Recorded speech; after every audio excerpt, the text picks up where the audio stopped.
very much. Morning, everybody. Yes, my name's Stuart Munton. I'm the Chief for Delivery at a company called Untitled. So we're a tech consultancy. Today I'm going to be talking about finance and our relationship between agile delivery teams and finance and kind of how that can actually make us better rather than constraining us, and thinking about kind of some of the challenges through that. Quick slide about me. So this is me in my nice, friendly corporate seats. Everyone from Agile, when you join, you go and do a photo like this. So I've been working in the Agile space for nearly 20 years now. I thought in 2004 I was actually quite late getting into this. It turned out I was actually quite early, so that's great. So I then went around doing a set of Agile Transformations. So one of those was at William Hill, as Ash was talking about, and at Premier Farnell. I worked inside organizations for a large while running those sorts of transformations. And a couple of the kind of finance stories are going to come from a couple of those examples. But then 8 years ago, I joined Undigital. So Undigital, when I joined it, there were 5 people. We were in a small Regis office. We are now 1,700. We are in 20 different offices around the UK and the Netherlands. I look after how Undigital does work. From the non-engineering side. So I have a counterpart who looks after the engineering side, who's our CTO, and I'm the Chief Delivery Officer, effectively, on the other side. So that's how we kind of set stuff up.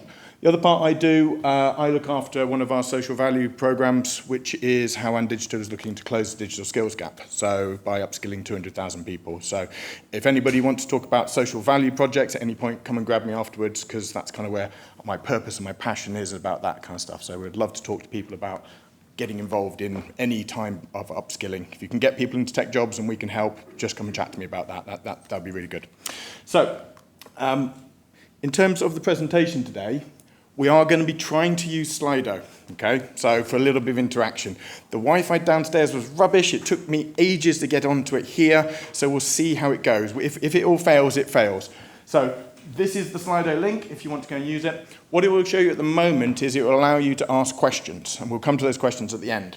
The reason I say we'll put the questions in here as well as come to them at the end, we will do a Q&A at the end where we'll go through the questions in here. But if we don't get through all the questions and you really, really want your question answered, please put your email address in the question, and I literally will go back through all the questions that are asked, the ones we haven't got to, and I will respond to you, okay? So I want to answer the questions and that stuff. So we'll be using Slido for a bit of interaction through the talk, so hopefully that will work. If it doesn't, we'll do hands and gestures and standing up and standing down, all that kind of stuff. So we'll see how we get on with actually how it works. So this link will come up again and again and again. You can also go to slido.com and put in the code AOTB, and it will bring you to the session. So what are we talking about in terms of business agility? So for me, as I said, I've been involved in Agile Transformations for nearly 2 decades now. And a lot of what we did at the start was around practice change. It was around let's do Scrum, let's do Kanban, let's sort out how our engineering practices are and that kind of stuff, which is great, and it's really important because actually there are many organizations which aren't anywhere near that sort of stuff already. Yeah? And so from an digital point of view, we work with clients who are completely new and green to this stuff, and that's great because you need to do a set of team agile work before you can do some of this stuff. But after a while, you get to a point where you have to realize that actually where you need to get the real value is into business agility. And so business agility for me, we're going to cover one of these areas. So it thinks about leadership in terms of the agility within your leadership groups. We're going to talk about this one. We're going to talk about finance agility today, but also marketing, sales, operations and logistics, legal, technology, again, where most of our kind of sort of agile kind of mindset gets used, and HR and people. I mean, for me, it's interesting that Ash was mentioning William Hill.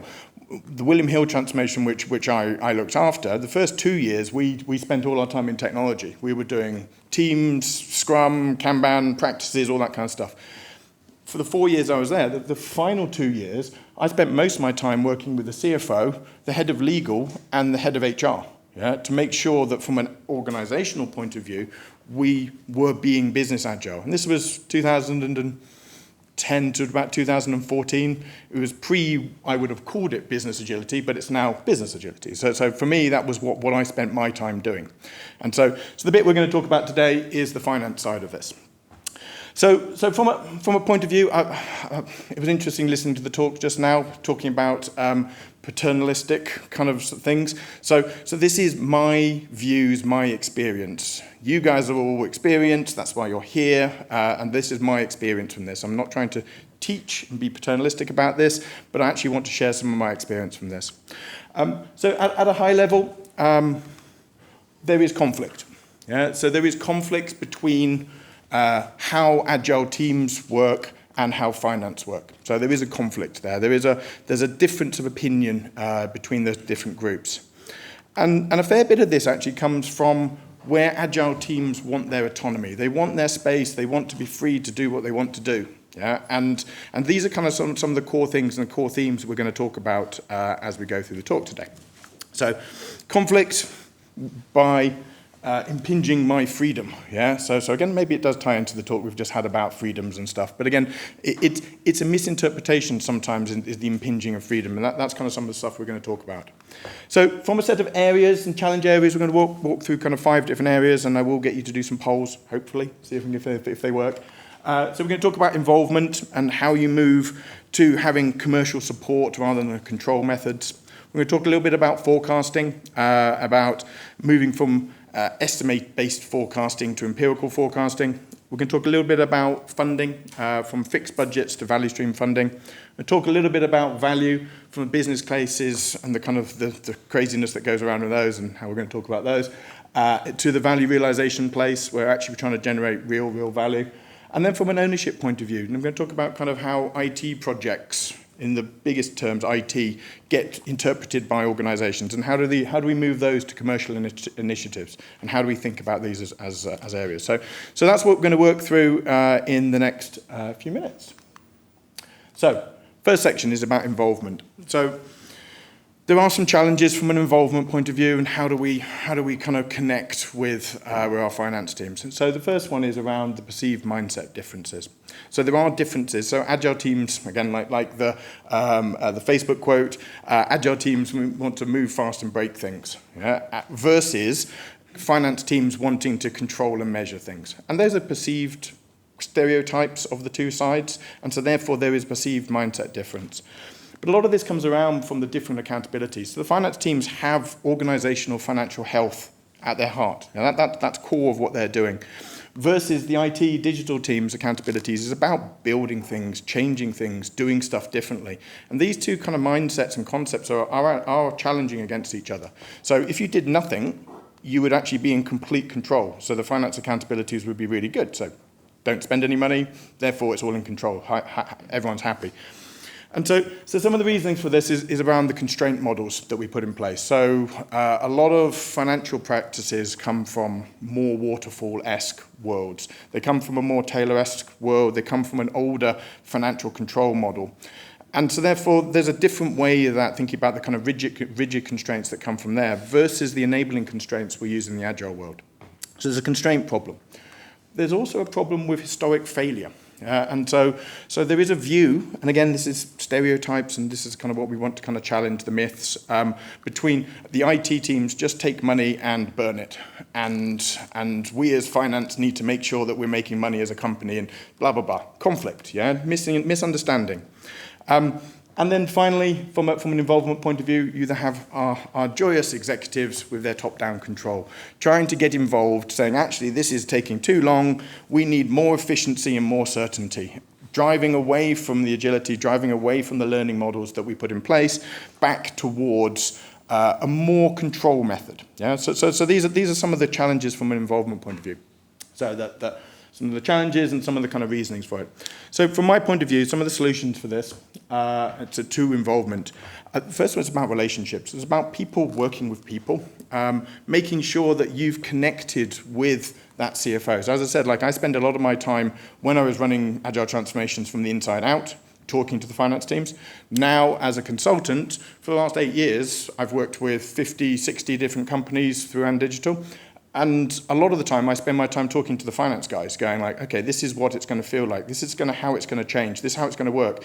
And bridging that between their world and the world of the teams that don't want to have autonomy and want to just have money and just be let to go and do kind of cool things on their own.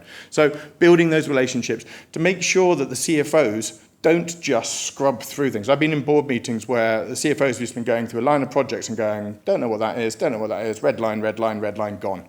And no matter how well the team was doing, that program's gone. Yeah, you weren't even in the room when your team was redlined through. Yeah, and these things happen. So build those relationships. Make sure that reporting is in place. It sounds horrible and governance-wise, but if you, as an agile delivery team, single team, scale team, whatever kind of scale you're at, try to avoid the governance, try to avoid the PMO, try to avoid the people who want those numbers and those things, you're just going to shoot yourself in the foot. Yeah? So you need to start with what's there, and you need to then think about how you might evolve that over time. So reporting is important, because if you don't do it at the start, all you're going to do is just piss people off. And then finally, from an involvement point of view, you want to start to build a finance as a service model. So think about how finance, so this is both sides of the fence trying to working together, how finance can actually help spend money rather than stop people spending money. So finance, for me, when it's really effective is when you've got someone like a really good management accountant who's really, really good at helping you spend money. Because if you're spending money correctly, fast, you're not got lag in having to raise purchase orders and all the kind of stuff that goes along from a finance point of view, you can move quickly. Yeah? And so therefore you want finance as a service, so you really need people to engage at that point. Okay. So this is the first of 5 things we're going to talk about. I'm going to see if this comes up. So I want to get your views on how does your organisation or the organisations you serve, what's involvement like between finance and the digital team? So hopefully, if the internet still works, hooray, I love the internet, if you press buttons in Slido, they should appear in here. Has anyone got it to get work on Slido yet? Got the question? Oh. That's good. It's 2. 2. It's good. Oh. This is exciting, isn't it? This is like sort of real audience participation. Let's have a look. Cool. We've got some quite good scores up here. I mean, so for me, 8 out of 10, as in we are really connected with finance, is a good thing. There is a little bit more of a sway over this way, but hey, such is life. Cool. Is anyone else desperate to want to vote on this? Has anyone not? Oh, it's going a bit more that way at the moment. So, but that's fine. That's good. I can't see how many people are still doing it. So 16 people have done that. So that's from 16 people's view in the room. So we're going to do a couple more of these as we go through the session. So it's more skewed left, yeah. So therefore, our general feeling is we are not involved enough with our finance colleagues, yeah. And how do we need to kind of work through some of that stuff? Cool. So we'll move on. So a little bit about forecasting. So forecasting is based on expert judgment. You are all experts. Your teams are experts. You'll have tech leads who are experts. Experts are great because they can do stuff. But we've spent a lot of time in the past thinking about all this upfront knowledge and expert judgment. And that works really nicely where stuff is clear. Yeah. So we're going to talk a little bit about kind of Cynefin and complexity models and stuff. But where stuff is clear, you've done it before. Cool, yeah? You can work out really good upfront expert judgment. That's because you know you've done it before and you can do it again. That's a really nice kind of way to get some forecasts. But when you start to get to uncertain work, you get to a point where there's too much uncertainty. People put contingencies in and people kind of pad things and the numbers just become a bit fluffy because we don't do that. The other challenge with uncertain work is we're all very optimistic. And we are all positive about we can do more, we can do better, we can do it quicker. Plus, then you've also got the exec who are pushing down and putting pressure on us to make us do it faster, quicker, cheaper. So there are some challenges in this. So cause and effect is one of the problems for this. So we're going to talk a little bit about in the solutions about Cynefin, but we misunderstand the relationship between cause and effect. So stuff that is clear or complicated, we can understand. But stuff that is complex or chaotic, we won't understand. And if we treat all the type of work that we're doing as one style, and it is referenced by cause and effect, we will always get our estimates wrong. Yeah, our forecasts will be wrong because we haven't put enough space into it. Because the complex adaptive systems that we work in, don't work in that space. So in a complex or chaotic space, you need to do experiments, you need to do probes, you need to work on how do you work out what the space is like, how big is it, how much are you going to have to do, what type of experiment are you going to have to run. And the other part is then about the variability of the future. So as I said, people are very positive, which is good. So we're very positive, we get up and we go and do things, and we can always do better. But it also means that the amount of weighting we put on the variability of the future is just too low. Yeah, so it's a problem for us from an upfront forecasting point of view. So how might we address some of these stuff? So I mentioned the first one, Cynefin. So as a show of hands, who here is familiar with Cynefin? Lots of people? Good, okay. So Cynefin, really good sense-making framework. Dave Snowden's work, go and have a look at the Cynefin Institute, really good, really interesting. But the reason it's really useful for me and for when we're doing forecasting work is just to allow us to check ourselves. To say, actually, is this something we've done before, and therefore our estimate is within a certain amount of knowledge and range, or is it completely out there somewhere? It's never been done before by a team like us, in a domain like us, in whatever else, and therefore my estimates in that space are going to be wildly wrong if I base them on what I think I know in the clear space. So using Cynefin as a sense-making, a checking point of view from looking at the scope of work I'm forecasting against is really, really valuable.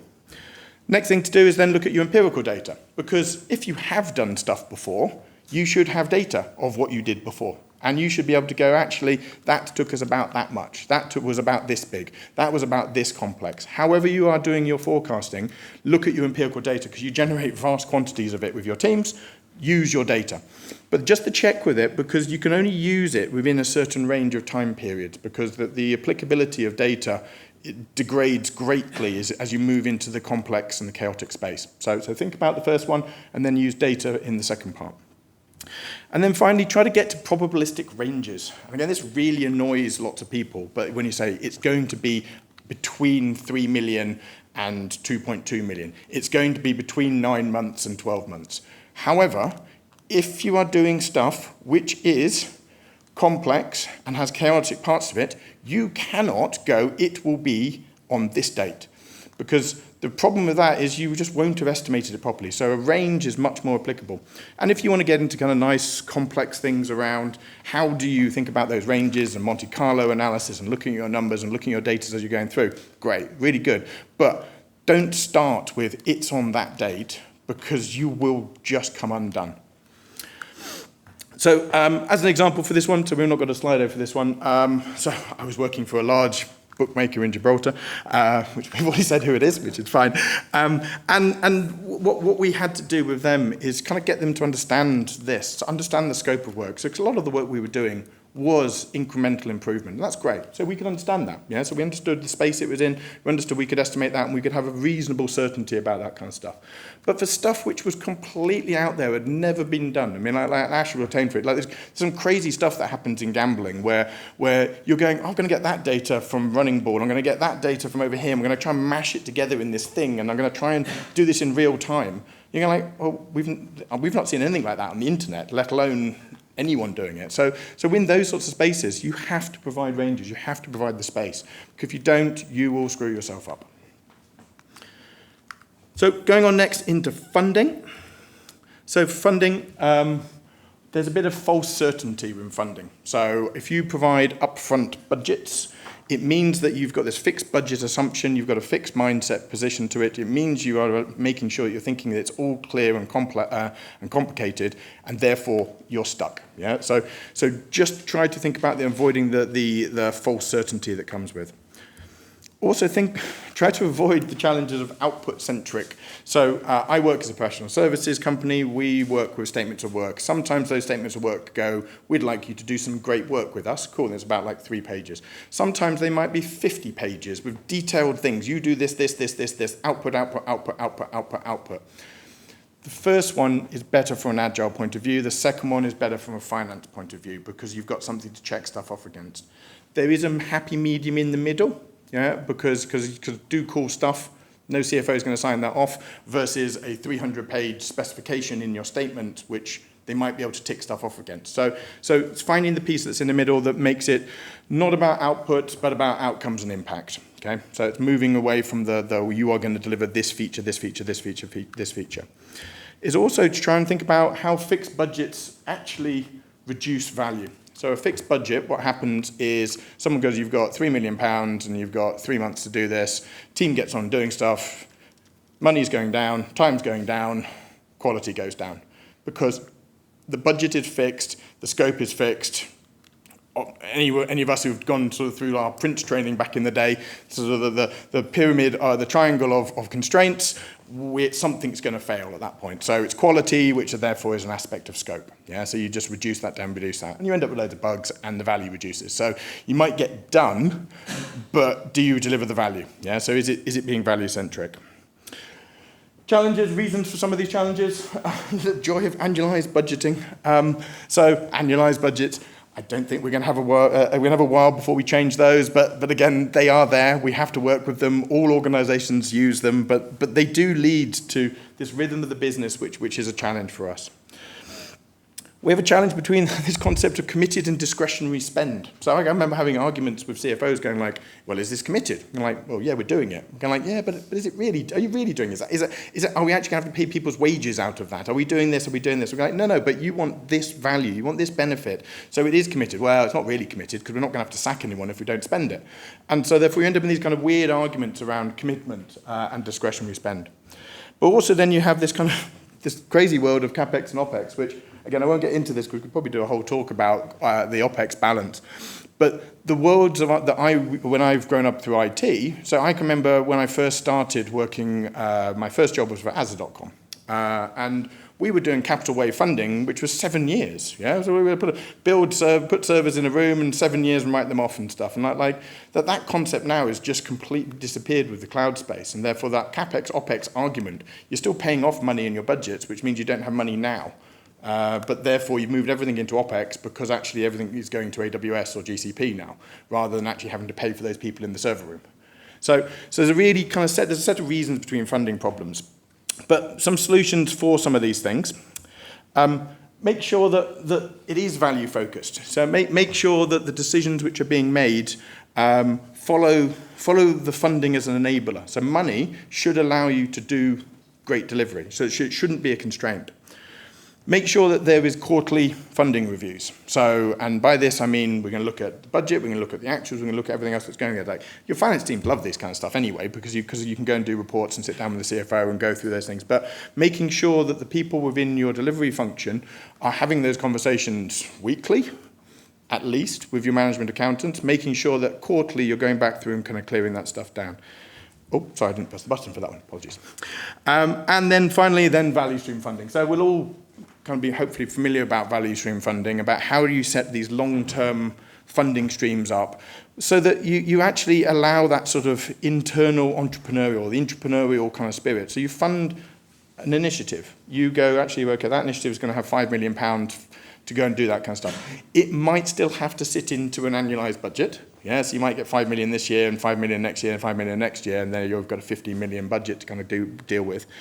But what it allows for is the creativity within that bounding.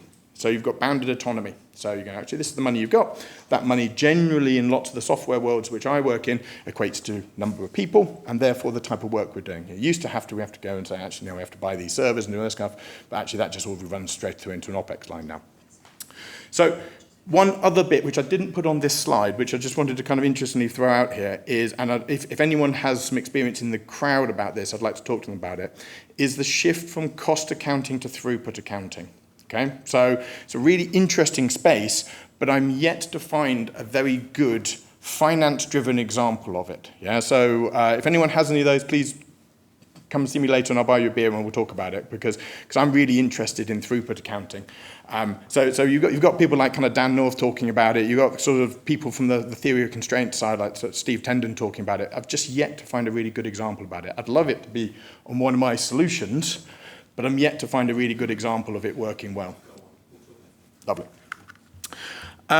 So, final second question is how well is value stream funding implemented within your organization?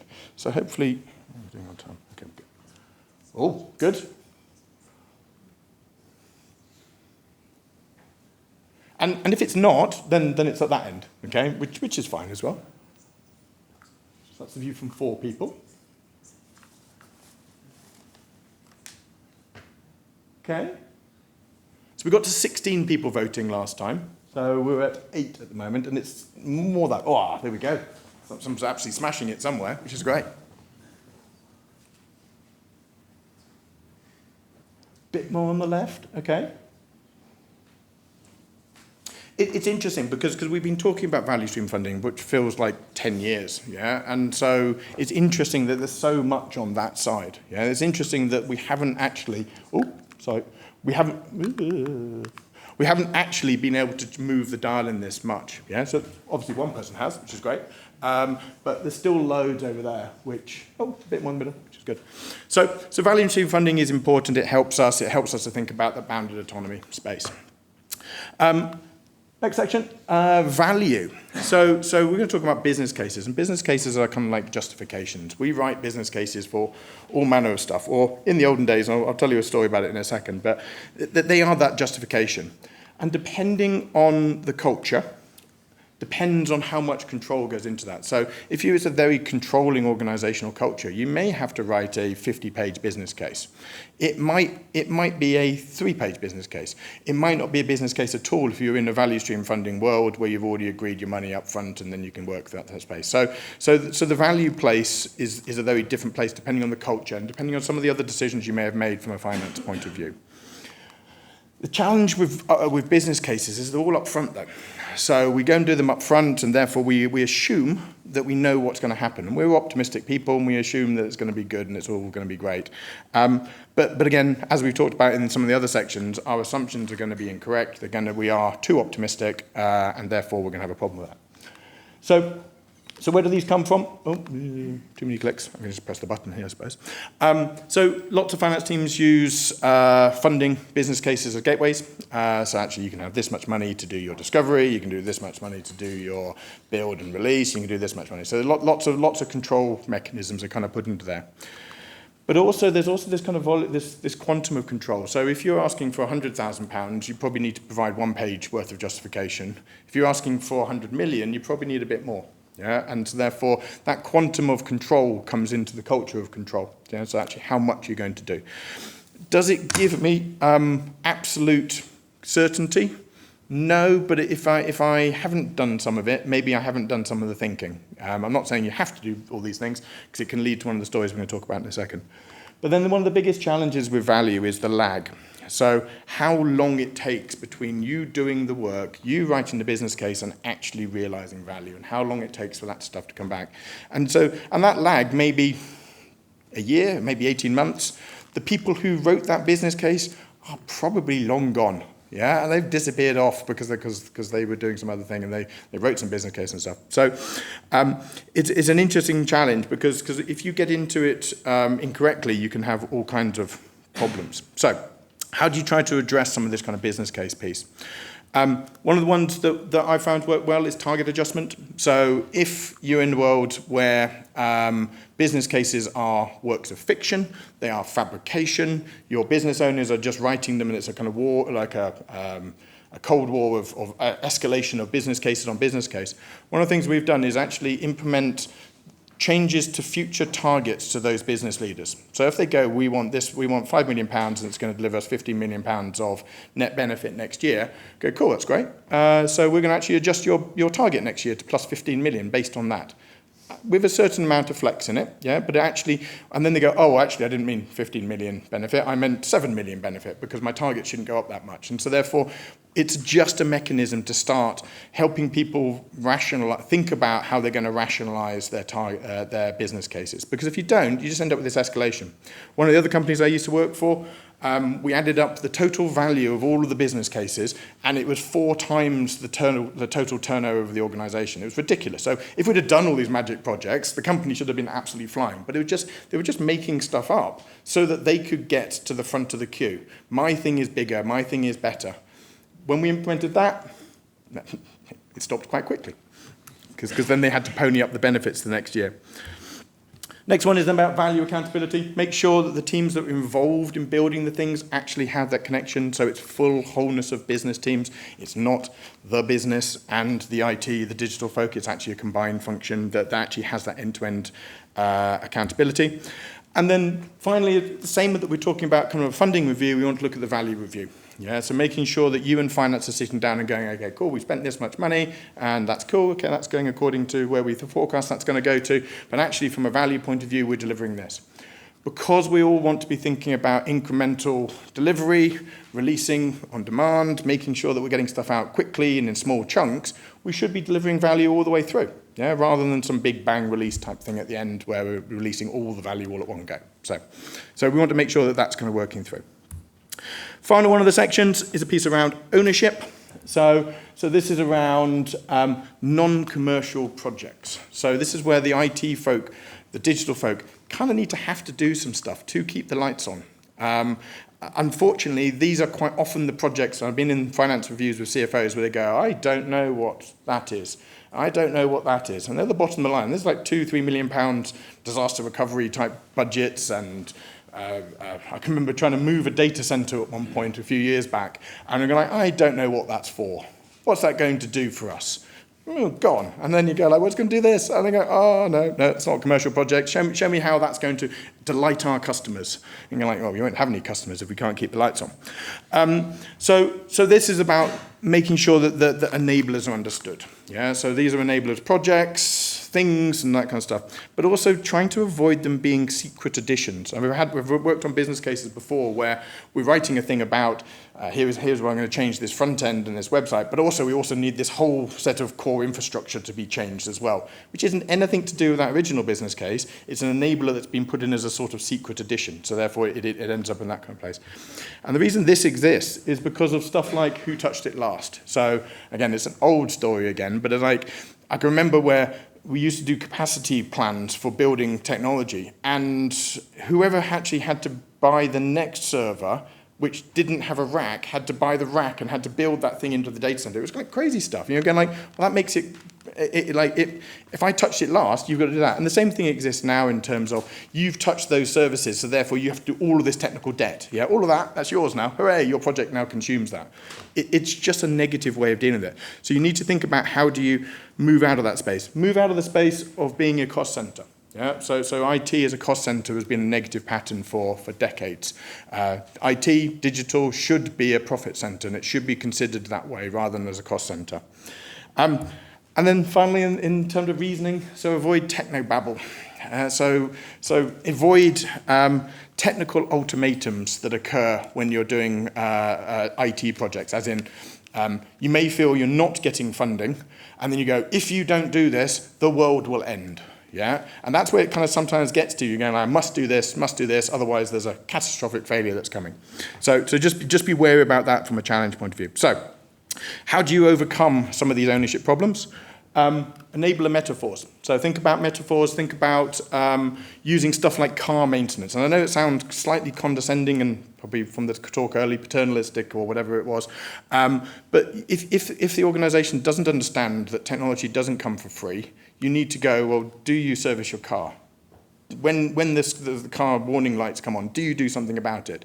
Okay, the warning lights are on our infrastructure. If we don't do something about it, it's going to break down. So use good metaphors that the IT folk can understand.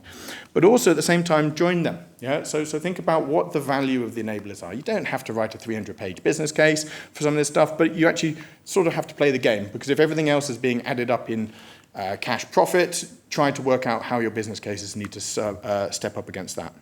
And then finally, make sure you're trying to think about common knowledge. Try to dissolve language like the business. Avoid the kind of sort of zero-sum games that come from the separation and the division, because you're actually one company. So lots of the organizations I've worked with over the last 20 years, digital was this big when I started, and then it was this big when I left. So William Hill is a good example. 2010, it was online was about 9% of turnover. When I left in 2014, it was 55% of turnover. Okay, 4 years, the change of that organization. It changed from being shops to being online. And then basically everyone had to get that around their heads and sort that stuff out. So we were one company. Whew. Final one of these. So how well are enablers valued in your organisations? And we will get to questions. So if you've been putting questions in the Slido, hopefully they'll come up on the next but one slide.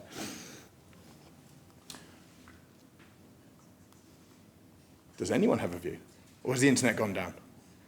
Oh, good. Not so well. Okay-ish? Okay-ish? Okay. And you may call them other things as well. I mean, like, sort of you might have a kind of safe technology road, like runway type of kind of concept that runs alongside. The challenge I find with enablers, though, is around just helping people understand that it costs money for all of this stuff to run, yeah? And it can't always run infinitely and infinitely scalable. I mean, we talk about the elasticity of the cloud environments we have, but that costs money, yeah? Okay, cool, got to 16 again, so we'll leave it at that point. So it's more in the middle, which is good. So this is probably the most positive one so far, which is good. So as a quick summary, so we talked about 5 things. We talked about involvement, which is around making sure that there's relationships, making sure you respect the reporting, and make sure you think about finance as a service. We talked about forecasting, where we talked about Cynefin. So go and use Cynefin. I love Cynefin. It's great. It's great. Looking at your empirical data and thinking about probabilistic ranges. We talked about funding. We talked about the kind of value focus. We talked about the quarterly reviews from a value point of view, and then implementing value stream funding. We talked about value itself, which is about making sure you've got that target adjustment, holding people's feet to the fire. It sounds a bit brutal, but again, it's a nice way to stop people from escalating their business cases. Value accountability, making sure those teams are together, and then having our quarterly value reviews. And then finally, we talked about ownership, which is about making sure these enablers that we all work on, we know that they need to happen, they've got the right metaphors around them, they've got the value around them, and we are using a common language. So, that's what I wanted to talk through today. I thank you very much for your time.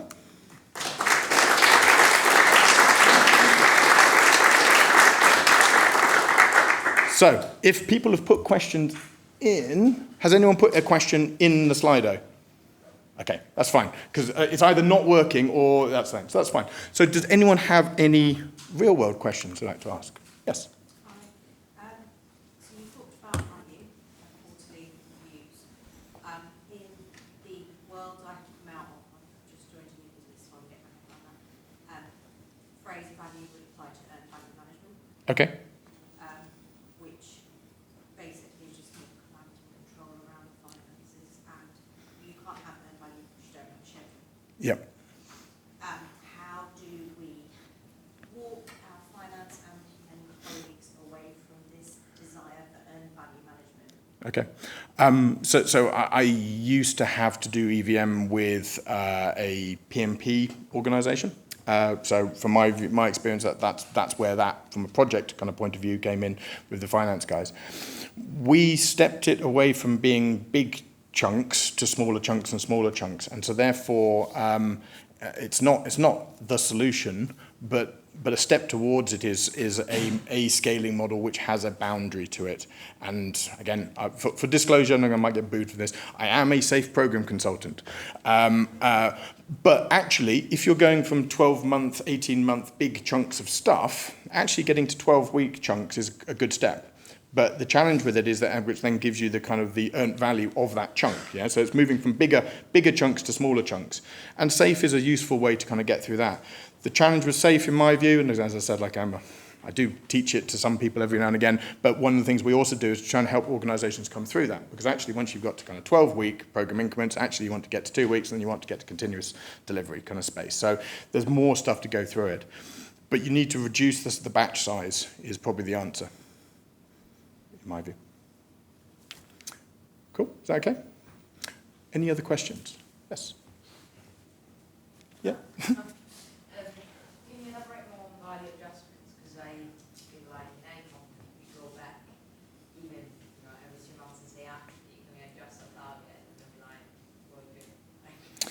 Yeah. So this was in an environment where the business cases were just escalating. And escalating.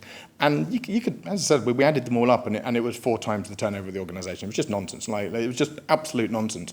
But this is how they were trying to justify, a division were trying to justify IT and digital should do work for them. And so therefore, we presented this to the CEO and we said, like, look, this is just nonsense because we don't believe it. None of you all believe it, but you're making your strategic investment decisions based on this. And so therefore, in the annualized budgets, we then said, okay, we're just going to put another line in, which is going to be an adjustment line, which says, actually, we spent money last year, which was in a different budget, wasn't in their budget, and this is where the adjustment line comes in. And that might be, so if they said we're going to generate 15 million per benefit, it would just be a 15 million adjustment line. When they realized that this was happening, they went back and quite quickly changed this, because they knew that all they were doing was escalating their numbers, and they weren't helping anybody, because what they were doing was flim-flamming to try and get capacity out of the digital teams. When we have a finite capacity, you need to work out how you want to use that accordingly, and that's why it was useful for us, and we did it on an annualized basis at that point. Looking at it quarterly again just helps you to make sure that you're keeping yourself honest as well. So that's why the value quarterlies and the benefits quarterlies are important as well. Cool. I think we may be at time. Is that right, Ash? Okay. Any final questions? Yep. Yeah, you're talking about different sorts of problems you can have. If you work in a place where you've got quite a lot of uncertainty, so you work on products or initiatives, lots of uncertainty. Ideally, you'd be doing value stream funding there. That could work well. But if you can't do that, what have you seen work well? It's this inability to be able to commit to things which are unable to be sized. Yeah. So stuff that's on the left-hand side from a Cynefin point of view, in the complex space and in the chaotic space, you have to be able to run experiments to understand how big the thing is. And so one of the steps might be to run a fixed budget experiment, whether you want to call it an experiment, it depends on the, am I correct, you're from Dyson? Okay, so Dyson may understand experiment as a word. It may not like it. It may think about labs and those things. But you might have to run a fixed price experiment before you can move stuff across into a more complicated space.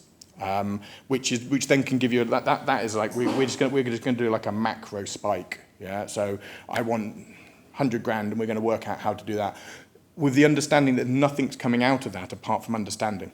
Better learning to allow us to estimate on the other side of the Cynefin model, and then at that point it's not 10 million, it's 8.7 million, or it's 12.3 million. Yeah, but it allows you to reduce down that deterministic range, and so for us it's kind of fixed price on that side, because otherwise you have no idea. So it's control the bound of the time. It's a macro spike.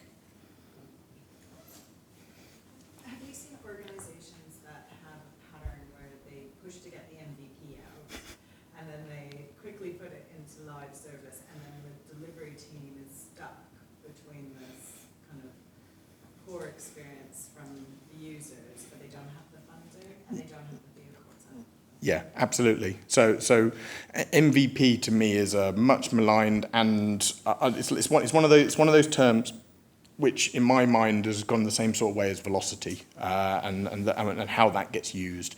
So for me, MVP has ended up being how a business user has understood, and I want to manipulate you to get it to be cheaper. And then I'm going to shout at you when I don't get everything that I got, but I'm not going to enable you to do the things which I wanted you to do in the first place. But I use my word to make it cost 2 million. Yeah, and I'm going like, oh dear, you don't understand it. Stop using this as a manipulator.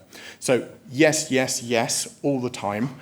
How do you fix it? Again, that's a cultural shift. Again, it's about making sure that actually, instead of just your head of marketing or your head of product understanding what an MVP is, explaining it to the CFO. So the CFO can go, okay, that you're talking nonsense now. You're just manipulating the position now to make it cost that much, because that's how much money you've got. Okay. Cool. So I think that's it for time. So another round of applause for Stuart. Thank you very much.